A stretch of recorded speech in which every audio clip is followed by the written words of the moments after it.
नमस्कार दोस्तों, स्वागत है आप सभी का हमारे इस चैनल ज्ञान इन हिंदी पर। दोस्तों, अगर आप भी अपनी लाइफ में कुछ नया सीखने की चाह रखते हैं तो इस चैनल को अभी सब्सक्राइब कर ले। दोस्तों, रावण ने मरते मरते स्त्रियों के बारे में 8 घिनौनी बातें बताई थीं जो आज सच हो रही हैं। कड़वी है पर सच है। स्त्रियों के बारे में जो जो रावण ने कहा है उसे आप देख सकते हैं। दोस्तों, रावण का नाम सुनते ही लोग उसकी बुराइयां बताने लगते हैं, लेकिन रावण को इस ब्रह्मांड का सबसे ज्ञानी पंडित भी कहा जाता है। कहते हैं कि रावण शिव जी का बहुत बड़ा भक्त था। कोई दिन ऐसा नहीं जाता था जिस दिन वह शिव जी की आराधना न करे, लेकिन रावण के एक काम ने उसे हमेशा के लिए बुरा बना दिया। सीता माता का अपहरण करके उन्हें अपनी रानी बनाने का ख्वाब देखने वाला रावण यह भूल गया था कि उसने जिस सीता का अपहरण किया है वह अयोध्या के राजा दशरथ की पुत्रवधू है, जिसका खामियाजा उसे अपना प्राण देकर चुकाना पड़ेगा। लेकिन दोस्तों, एक ज्ञानी पंडित होने की वजह से रावण ने अपने प्राण त्यागते समय बहुत सारी अच्छी बातें भी बताई थीं, जिनमें से उसने महिलाओं की 8 बुराइयों का वर्णन किया था। और आज हम आपको उन्हीं बुराइयों के बारे में बताएंगे। तो चलिए वीडियो शुरू करते हैं। दोस्तों, आपसे आग्रह है कि वीडियो को अंत तक जरूर देखिएगा, क्योंकि अधूरा ज्ञान विष के समान होता है। दोस्तों, जब रावण ने माता सीता का अपहरण किया था, तब महल में वापस आते ही रावण की पत्नी मंदोदरी ने रावण से कहा कि सीता एक पतिव्रता स्त्री है, आपको इस तरह किसी दूसरे की पत्नी को अपहरण करके नहीं लाना चाहिए था। जिस पर रावण ने स्त्री की 8 बुराइयों का वर्णन किया था। और जो पहली बुराई रावण के द्वारा बताई गई थी वह यह थी कि स्त्रियां साहसी होती हैं, लेकिन साहस का इस्तेमाल स्त्रियां एक अवगुण की तरह करती है।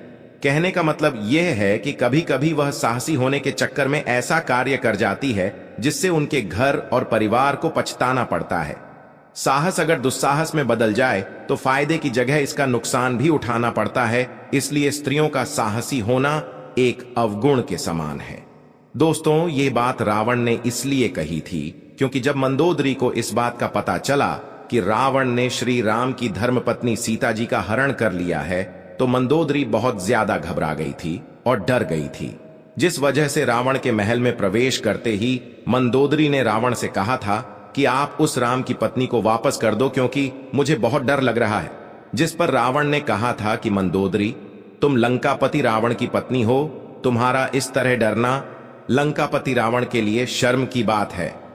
और मंदोदरी की इस बात से रावण ने औरतों के अंदर के साहस को एक अवगुण की तरह बताया था। दोस्तों, दूसरा अवगुण रावण ने यह बताया था कि स्त्रियों के अंदर एक अजीब सा डर हमेशा बना रहता है। वैसे तो स्त्रियां निडर और साहसी होती हैं, लेकिन उनमें एक डर की भावना भी होती है, और स्त्रियां अपने इस भय से बचने के लिए किसी भी हद तक जा सकती हैं। दोस्तों, रावण के अनुसार स्त्रियां बहुत ही कोमल स्वभाव की होती हैं, जिस वजह से वह कभी कभी बिना वजह ही छोटी छोटी बातों पर डर जाती है, और अपने इस डर से बचने के लिए वह किसी भी हद तक जा सकती है। स्त्रियां इस भय से बचने के लिए कभी कभी वह काम करने को तैयार हो जाती हैं जो काम उन्हें कभी जीवन में नहीं करना चाहिए। और इस भय से बचने के लिए स्त्रियां कभी कभी ऐसी मुसीबत में फंस जाती हैं जहां से निकलना बहुत मुश्किल होता है, और बाद में उन्हें इस गलती का पछतावा भी होता है। और इन सब की वजह से इन स्त्रियों के साथ साथ इनके सगे संबंधियों को भी इस गलती का हर्जाना भुगतना पड़ता है। दोस्तों, तीसरा अवगुण रावण ने यह बताया था कि स्त्रियां झूठ बहुत बोलती हैं। रावण के मुताबिक स्त्रियां झूठ बोले बिना बिल्कुल भी नहीं रह पाती हैं।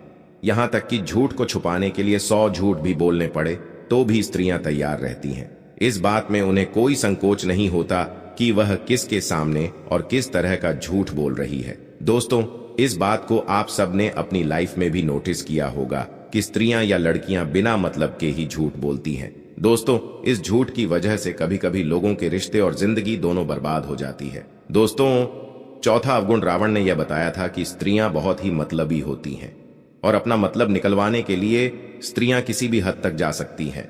फिर चाहे उन्हें किसी को धोखा देना पड़े, या फिर उन्हें किसी को अपने रास्ते से हटाना ही क्यों ना पड़े, या फिर उन्हें किसी को झूठे मन से अपनाना पड़े, स्त्रियां अपने लालच के चलते कुछ भी कर सकती हैं, किसी भी लालच में फंस सकती हैं, और अपने मतलब के लिए किसी को भी फंसा सकती है।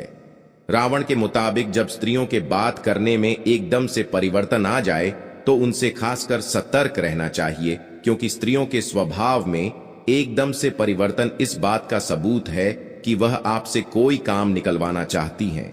रावण ने इस बात को तब कहा था जब रावण अपनी जिंदगी के अंतिम पल जी रहा था और उसके पास लक्ष्मण जी खड़े थे। दोस्तों, हम सभी जानते हैं कि रावण महाज्ञानी था, लेकिन रावण एक राक्षसी का पुत्र भी था, जिस वजह से वह मायावी था और रावण के 10 सिर भी थे। उसके पास मन को पढ़ने की असीम शक्तियां थीं और इन सब के बावजूद भी वह स्त्रियों के मन को नहीं पढ़ सका। इसलिए रावण ने स्त्रियों से संबंधित 5वां अवगुण यह बताया था कि स्त्रियां मन से बहुत चंचल होती हैं। रावण के मुताबिक स्त्रियों के मन में क्या चल रहा है, इस बात को जान पाना किसी भी मनुष्य के बस की बात नहीं है। स्त्रियों के मन में जो चल रहा होता है उसे कभी वह बताती भी नहीं है, और जब उनसे पूछा जाता है तो वह उस बात को इस तरह से घुमा देती है कि उसे समझ पाना बहुत मुश्किल हो जाता है। रावण के मुताबिक स्त्रियों के स्वभाव में माया की झलक होती है। अपने चंचल स्वभाव से स्त्रियां केवल आंखों में किसी का भी मन मोह सकती है और उन्हें अपने हिसाब से कठपुतली की तरह घुमा सकती है। रावण ने इस बात का वर्णन अपने शास्त्रों में भी किया है और इस बात को बखूबी बताया है कि स्त्रियों के सारे अवगुणों में सबसे खराब अवगुण यही है। दोस्तों, स्त्री की चंचलता से हर मनुष्य को बचना चाहिए, क्योंकि इस चंचलता के चक्कर में कई महाबली पुरुषों ने अपनी जिंदगी बर्बाद कर दी, लेकिन इसके बाद भी स्त्रियों की यह आदत नहीं जाती है। इसलिए स्त्रियों की इस चंचलता से जितना हो सके दूर रहना चाहिए। दोस्तों, 6ठा अवगुण रावण ने यह बताया था कि स्त्रियों के पेट में कोई भी बात नहीं पच सकती है। अगर आप पुरुष हैं तो इस बात को बखूबी समझते होंगे और स्त्रियां इस बात को अच्छे से जानती होंगी कि वह किसी भी बात को अपने पेट में नहीं बचा सकती हैं।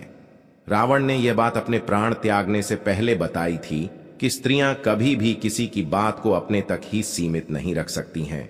तो चाहे आप स्त्री के कितने भी अच्छे सगे संबंधी या फिर रिश्तेदार क्यों ना हो, वह आपका भांडा कभी ना कभी फोड़ देंगी और आपकी गुप्त राज को आग की तरह तेजी से फैला देंगी। इसलिए स्त्रियों को कभी भी राज की बात नहीं बतानी चाहिए।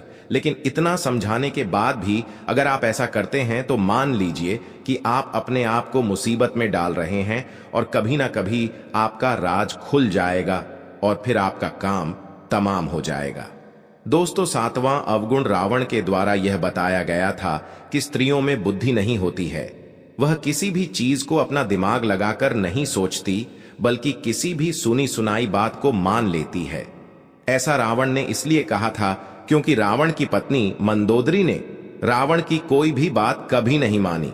वह रावण की हर बात के खिलाफ थी और यही कारण है कि स्त्रियां किसी भी स्त्री या पुरुष के बहकावे में बहुत आसानी से आ जाती हैं और बिना कुछ सुने या देखे किसी भी चीज पर विश्वास कर लेती है और फिर कुछ ऐसा काम कर डालती है जिसकी वजह से ही वह परेशानी में आ जाती है और साथ साथ उनके परिवार वाले भी दिक्कत और परेशानी में आ जाते हैं और फिर इन सब के चलते वह अपने घर का विनाश कर लेती है और फिर बाद में उस चीज का पछतावा करती है।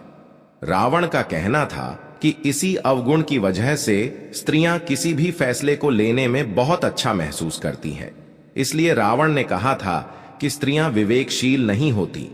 दोस्तों, अब बात करते हैं स्त्रियों के 8वें और आखिरी अवगुण की। रावण के मुताबिक स्त्रियों में आशोच्य जैसे गुण होते हैं, यानी कि स्त्रियां अशुद्ध होती है।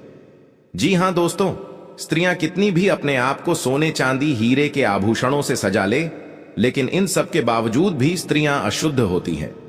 रावण के मुताबिक महिलाएं साफ सफाई का काफी कम ध्यान रखती हैं, जिसकी वजह से रावण ने यह बात कही थी।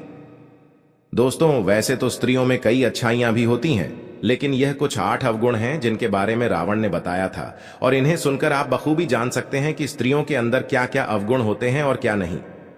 दोस्तों, रावण ने जितने भी अवगुण के बारे में बताया है, आपके हिसाब से आज के समय में कितना सही है, हमें कमेंट करके जरूर बताएं। वीडियो पसंद आया हो तो वीडियो को लाइक करें, साथ ही चैनल को सब्सक्राइब करें।